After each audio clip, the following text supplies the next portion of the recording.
Good morning to all of you students and welcome to my channel Tricky Science। आज हम लोग class 10 विज्ञान के लाइफ साइकिल बायो पोर्शन से life cycle के पोर्शन को लेकर चल रहे हैं। इसमें कुछ महत्वपूर्ण चीज़ों के बारे में हम लोग यहाँ पे अध्ययन करेंगे, चीज़ों को समझने की कोशिश करेंगे। उसके पहले आप लोग मेरे चैनल ट्रिकी साइंस, जो कि साइंस को ट्रिक के माध्यम से और सरलतम रूप में कैसे समझे, इसी के लिए हमने इसको बनाया है। इस चैनल को आप लोग सब्सक्राइब कर लें और लाइक करें, शेयर करें, कमेंट्स करें। सब्सक्राइब करने के बाद बेल आइकन जो है उसको प्रेस कर दें और ऑल पे सेलेक्ट कर दें, ताकि जो भी नोटिफिकेशन मेरे वीडियो की आए वो आप लोगों को मिलती रहे और आप लोगों को प्रॉपर वीडियो प्राप्त होता रहे। साइंस के कोई किसी भी पोर्शन से, चाहे वो फिजिक्स हो, केमिस्ट्री हो, बायो हो, सारे साइंस के चैप्टर को कवर करने की कोशिश की जाएगी। और कैसे कोशिश की जाएगी? ट्रिक के माध्यम से। तो आप लोग जुड़े रहिए मेरे चैनल के साथ और इसको शेयर जरूर करें, सब्सक्राइब करें। तो चलिए हम लोग शुरू करते हैं। जैसा कि आप लोग देख सकते हैं कि आज का जो चैप्टर है हमारा लाइफ साइकिल, उसमें क्या है कि जैव प्रक्रम क्या है। तो जैव प्रक्रम का मतलब कि जीवन की संपूर्ण प्रक्रियाएं। संपूर्ण प्रक्रियाएं क्या कि जन्म से लेकर मृत्यु तक हम जितने भी कार्य करते हैं, जिन भी कार्यों को किया जाता है, वो कंबाइंड रूप से अगर कहें तो वही जैव प्रक्रम है। तो वास्तव में इसकी डिफिनेशन क्या होगी कि पोषण, श्वसन एवं ऑक्सीजन को प्रत्येक कोशिका या ऊतक तक पहुंचाना ही जैव प्रक्रम है। पोषण क्या है कि हमें भोजन की आवश्यकता होती है जीवित रहने के लिए। जब हम भोजन करेंगे तो हमें क्या प्राप्त होगा? पोषण प्राप्त होगा। और श्वसन भी आवश्यक है, क्योंकि अगर श्वसन नहीं होगा तो जीवित नहीं होंगे। और ऑक्सीजन को प्रत्येक कोशिकाओं एवं ऊतकों तक पहुंचाना। अगर ऑक्सीजन हमारी हर एक सेल एवं टिश्यू तक नहीं पहुंच पाएगी तो क्या होगा कि ग्रोथ रुक जाएगी। कहने का मतलब कि जो लाइफ साइकिल है वो कहीं न कहीं से ब्रेक हो जाएगी। तो कंबाइंड रूप से हम लोग कहेंगे कि पोषण, श्वसन एवं ऑक्सीजन को प्रत्येक कोशिका या ऊतक तक पहुंचाना ही क्या है? जैव प्रक्रम है। फिर आती है अगली हेडिंग, उपापचयी क्रियाएं क्या होती हैं, मेटाबॉलिक रिएक्शन क्या होता है।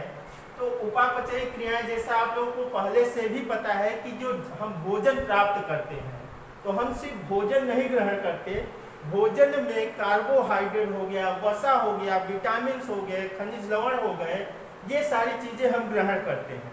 तो भोजन के जो जटिल अणु होते हैं, उन जटिल अणुओं का सरल कार्बनिक अणुओं में जो विखंडन होता है या जटिल अणु जो सरल कार्बनिक अणुओं में टूटते हैं, इसी क्रिया को हम क्या कहते हैं? मेटाबॉलिक रिएक्शन या उपापचयी क्रियाएं कहते हैं।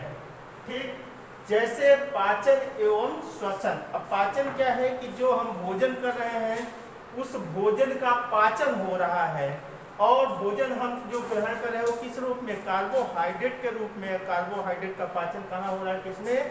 ग्लूकोज में हो रहा है। तो कहने का मतलब पाचन एवं श्वसन दोनों ही क्या है? उपापचयी क्रियाएं हैं, मेटाबॉलिक रिएक्शन है। फिर आता है न्यूट्रिशन क्या है, पोषण क्या है। तो पोषण क्या है कि जैसा कि आप लोग देख सकते हैं कि जीवों द्वारा भोजन या पोषक पदार्थों को प्राप्त करने की संपूर्ण प्रक्रिया, द होल प्रोसेस, क्या?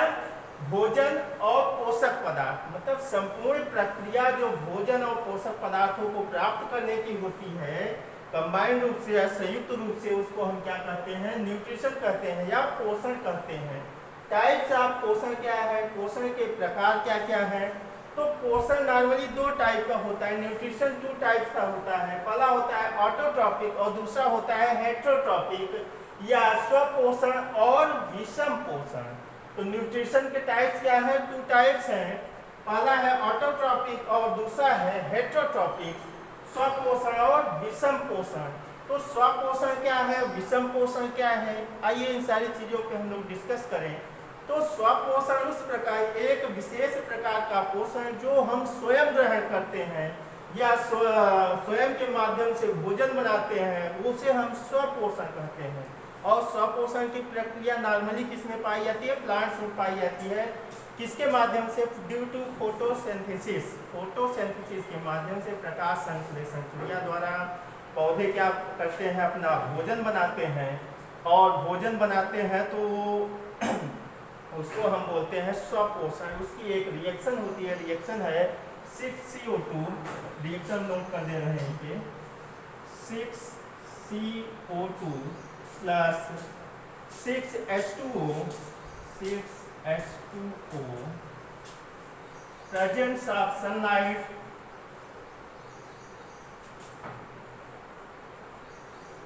और क्लोरोफिल।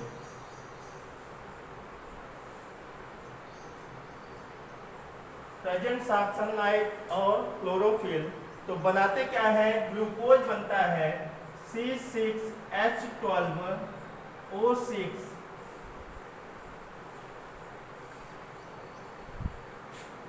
ग्लूकोज बनता है, और क्या होता है? इसमें कार्बन डाइऑक्साइड मुक्त होती है, CO2 क्या होगी?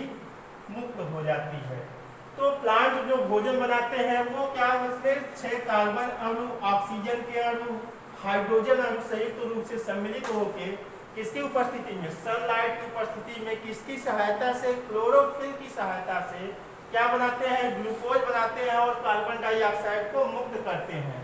क्लोरोफिल क्या है कि पत्तियों में जो पाया जाता है हरा भाग, उसको हम क्लोरोफिल कहते हैं। यह पत्तियों के ऊपरी अपर सरफेस पे होती है, जो डायरेक्ट सनलाइट को एब्जॉर्ब करती है। तो स्वपोषण आप लोग समझ गए कि ऐसा पोषण जो स्वयं द्वारा बनाया गया हो या स्वयं द्वारा निर्मित हो, उसको हम ऑटोट्रॉपिक या स्वपोषण कहते हैं। और विषम पोषण क्या है कि जो स्वयं द्वारा पोषण न बनाया गया हो, दूसरों के माध्यम से बनाया गया हो, उसे हेटेरोट्रॉपिक कहते हैं। और इसके 4 पार्ट होते हैं। पहला होता है इसमें शाकाहारी, हर्बीवोरस, कार्निवोरस, स्क्वेंजर और पैरासाइट, यानी कि शाकाहारी, मांसाहारी, मृतोपजीवी और परजीवी।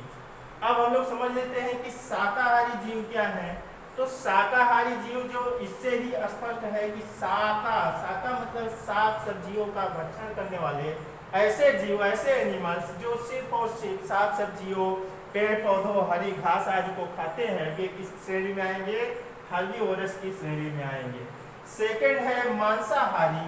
मांसाहारी क्या है? कार्निवोरस क्या है कि ऐसे जीव जो मांस का भक्षण करते हैं, जो साग सब्जियां नहीं खाते, वे मांसाहारी कहलाते हैं, कार्निवोरस कहलाते हैं। फिर आता है मृतोपजीवी। स्क्वेंजर क्या है कि ऐसे जीव जो मृत जीव जंतुओं को खाते हैं। किसको खाते हैं? जो मरे हुए जीव जंतुओं, पेड़ पौधे की पत्तियों आदि को खाते हैं, उन्हें स्क्वेंजर कहते हैं, मृत जीवी कहते हैं। और परजीवी क्या है? पैरासाइट, जो दूसरे जीव पे रह के उनको ही नुकसान पहुंचा रहे हैं, वे पैरासाइट कहलाते हैं। नॉर्मली हम लोग इसी में एक श्रेणी और बोलते हैं सर्वाहारी। तो सर्वाहारी क्या है कि सर्वाहारी वे जीव हैं जो साग सब्जियों और मांस दोनों का भक्षण करते हैं, उन्हें हम सर्वाहारी कहते हैं। कहने का मतलब कि ऐसे जीव जो हर्बीवोरस भी हो और कार्निवोरस भी हो, संयुक्त रूप से क्या कहलाएंगे? सर्वाहारी कहलाएंगे। जैसे क्या है, हम लोग किस श्रेणी में आते हैं? सर्वाहारी की श्रेणी में आते हैं। ह्यूमन सर्वाहारी की श्रेणी में आते हैं। इसी क्रम में आगे हम लोग देखते हैं कि जंतुओं में पोषण के कितने पद हैं। जंतुओं में पोषण के कितने पद हैं, आइए इसको हम लोग चर्चा कर लेते हैं।